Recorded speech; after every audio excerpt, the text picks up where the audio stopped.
Tara at samahan nyo na naman po ako sa isang araw na luto serye at tinda serye.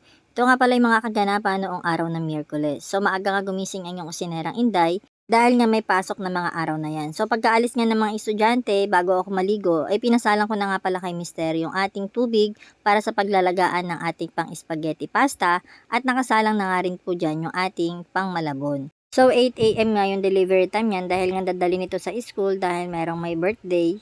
At ito nga yung kanyang treat para sa kanyang mga classmates. So maingat ko nga po iyan na niluto dahil nga basa pa yung aking buhok at hindi ko pa ito ipinaponytail at yung ating apron naman nagkataon na nilabahan ko din kaya basa pa.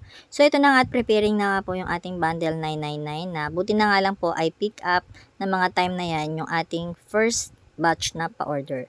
So ito nga yung ating bundle 999, nag-order siya ng malabon, spaghetti and then yung ating puto cheese. At agad naman po naming inihanda or iniluto yung ating susunod na mga pa-order. Ito nga at nakayari na si Mister sa paghalo ng ating purple biko.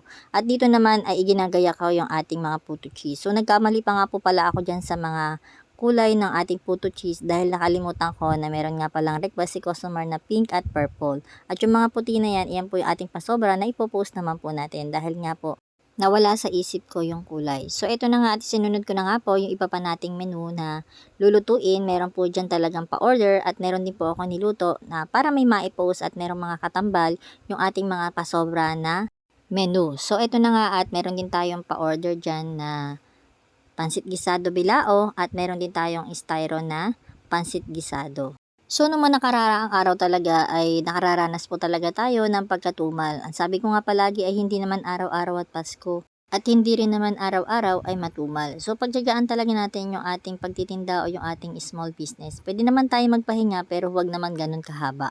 Kasi nga hahanap-hanapin pa rin ng ating mga customer yung ating mga niluluto or yung ating mga paninda. So, minsan talaga mas sinusubok tayo kung kailan kailangan natin ng benta, dun sila hindi nag-o-order o dun nagkakataon na wala tayong pa-order. So, minsan naman kapag marami tayong pa-order, dun naman talaga dumadagsa. Kaya mabenta man o matumal, palagi pa rin tayo magpapasalamat sa lahat ng blessing na dumarating sa atin, maliit man yan o malaki.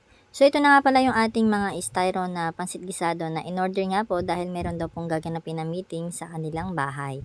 So, kadalasan man sa atin, aminin man natin o hindi, kapag ganyang matumal ay talaga namang mapapa-thank you Lord ka na lang kahit maliit o malaki man yung blessing na dumarating sa atin. O, yung naa-appreciate mo talaga kahit sa sobrang liit na bagay lang o yung sobrang liit na blessing na dumarating sa atin. Kaya minsan, binibigyan talaga tayo ni Lord ng mga pagsubok na ganyan kasi gusto niya ma-appreciate lahat ng meron tayo at maging makontento kung ano man ang meron tayo at lalo pa tayo magsikap sa buhay. So, laban lang anuman yung mga pagsubok, anuman yung mga darating na dagok sa ating buhay. Nakatapos na naman tayo ng isang araw na luto serye at tinda serye. Ito na naman po ang iyong kusinera Inday na nag-iiwan ng katagang sipag at tiyaga at samahan ng diskarte, paniguradong aangat sa buhay. Hanggang sa muli, bye-bye!